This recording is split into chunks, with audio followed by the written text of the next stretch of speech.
The 30th of January, 1933, Germany. Adolf Hitler is appointed Chancellor, and German democracy comes to an end. Guided by racist and authoritarian ideas, the Nazis abolish basic freedoms and demand absolute loyalty to a single Führer. The Third Reich quickly becomes a repressive police state, where individuals are subjected to arbitrary arrest and imprisonment. Through propaganda, the regime wins the support of millions, paving the way for persecution, war, and ultimately the Holocaust. But ideology alone does not build tanks or fire artillery.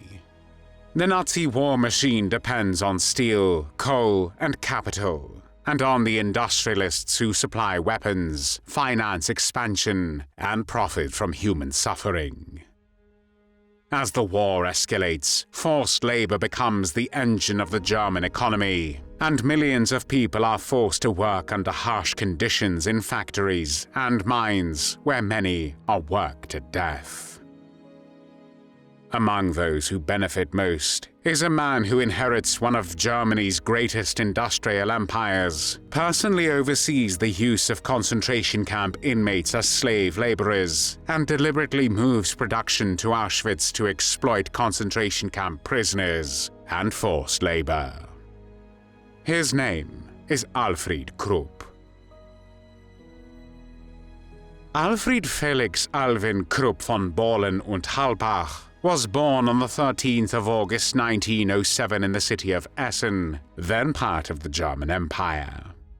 He grew up in a prominent family, Germany's leading industrial dynasty of the 19th and 20th centuries.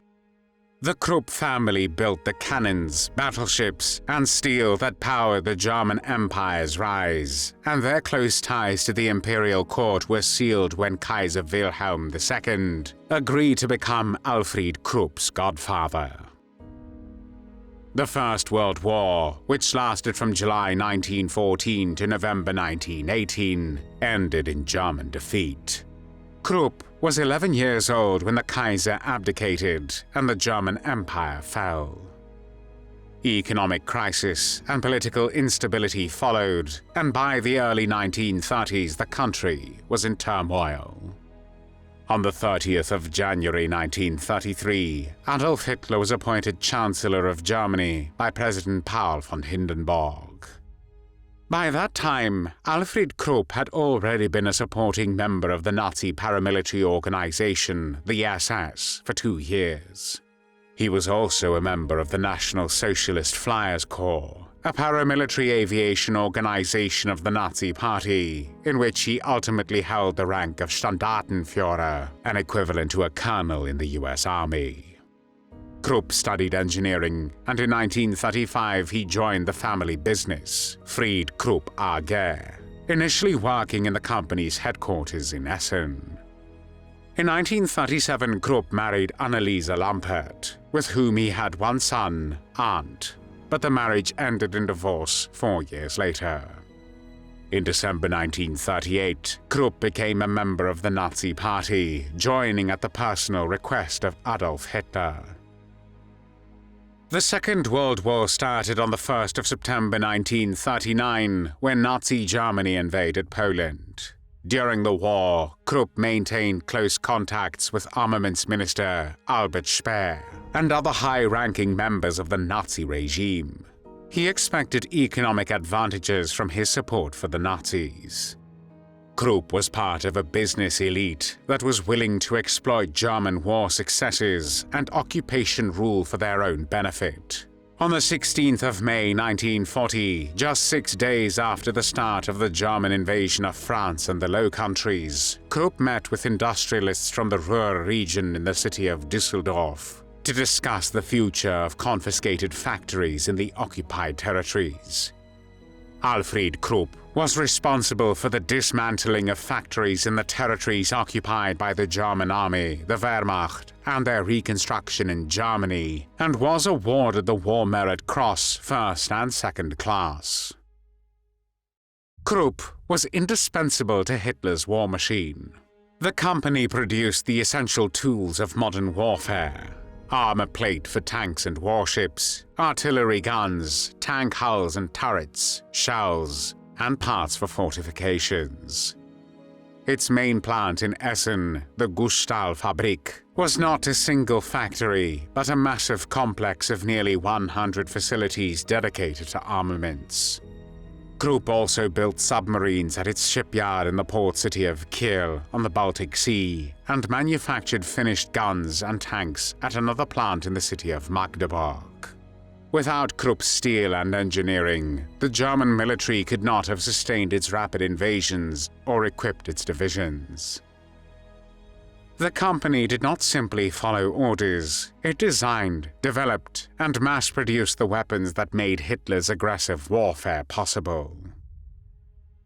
On the 22nd of June 1941, Nazi Germany launched Operation Barbarossa, the massive invasion of the Soviet Union. The war on the Eastern Front demanded even greater quantities of weapons, tanks, and artillery, and Krupp's factories worked around the clock to meet the need. But as German losses mounted and the labor pool at home shrank, the company turned increasingly to a new source of workers: prisoners of war, deported civilians, and concentration camp inmates.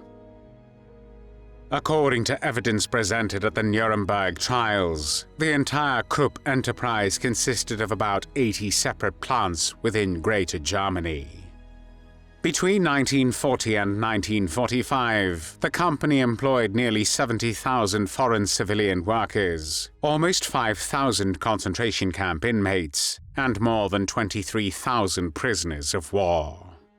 The vast majority were forcibly brought to Germany and detained under compulsion throughout their service. These figures do not include the thousands who died or were worked to death before ever being counted. The conditions at Krupp's factories violated nearly every provision of the Geneva Conventions. Prisoners of war were forced to manufacture weapons and ammunition, which was strictly prohibited. They were assigned to heavy labor for which they were physically unfit, and they were denied proper food, rest, and medical care. Russian prisoners of war, in particular, were treated with deliberate cruelty. Their daily ration consisted of watery soup with cabbage leaves and a few pieces of turnip, with nothing else to sustain them. One Krupp manager reported that the prisoners returning from work make a completely worn-out and limp impression. Some prisoners just simply totter back into camp. Another wrote that people who live on this diet always break down after a short time and sometimes die. At one camp, conditions were so desperate that inmates ate mice to survive. At the Dechenschule penal camp, a facility run directly by the Krupp company, guards woke inmates at 4:30 in the morning by shouting, "Get up!" and striking anyone who was not fast enough with rubber hoses. The prisoners were counted not as human beings, but as pieces of human material, and they were beaten with leather truncheons 3/4 of an inch thick. A Catholic priest who survived the camp later testified that beatings were part of life inside Krupp's facilities.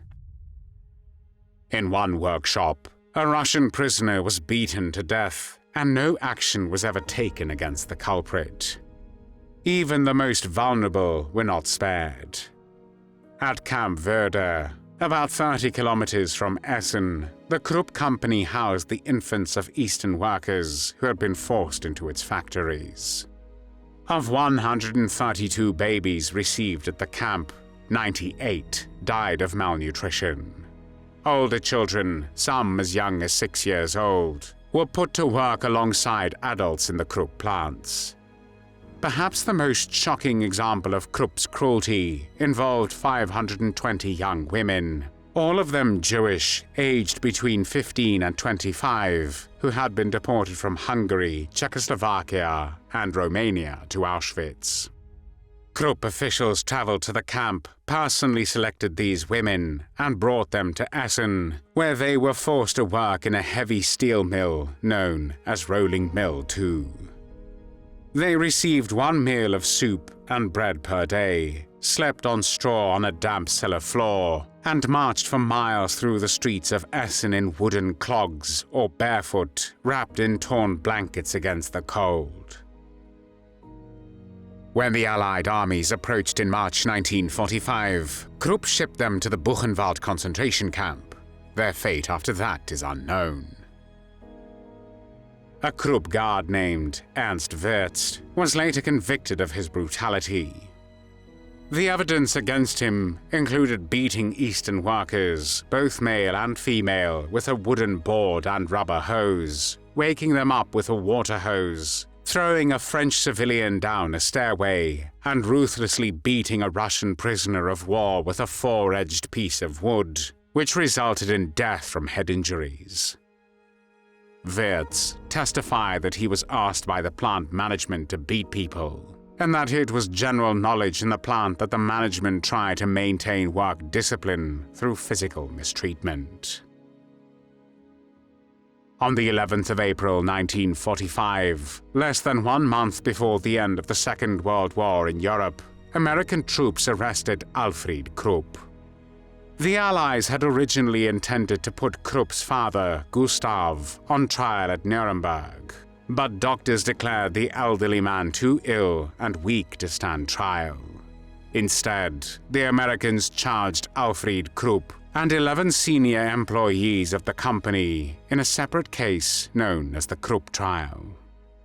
In 1948, the court found Krupp guilty of using slave labor and plundering economic assets in occupied countries.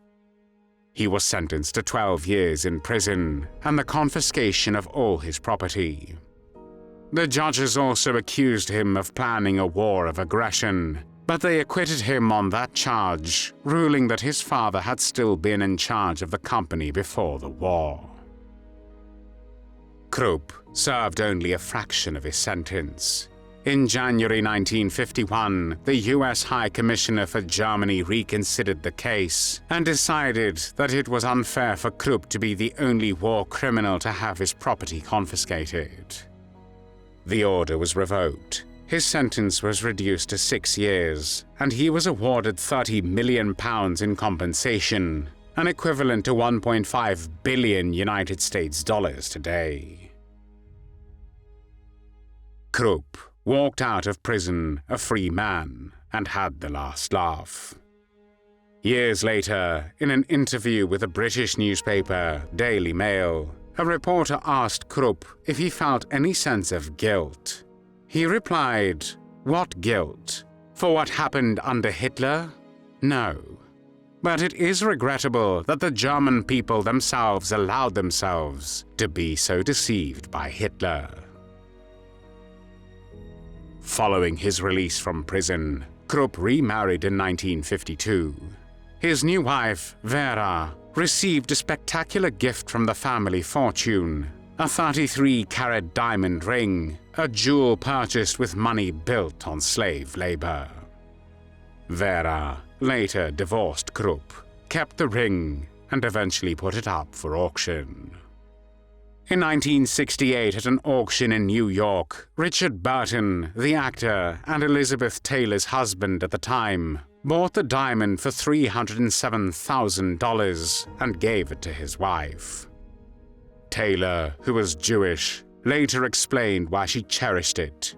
She stated, "This remarkable stone is called the Krupp Diamond because it had been owned by Vera Krupp, of the famous munitions family which helped knock off millions of Jews.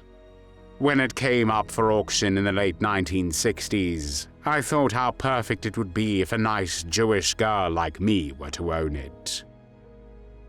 In the hands of Elizabeth Taylor, a symbol of Nazi cruelty became a trophy of survival. After Taylor's death, the stone formerly known as the Krupp Diamond was renamed the Elizabeth Taylor Diamond.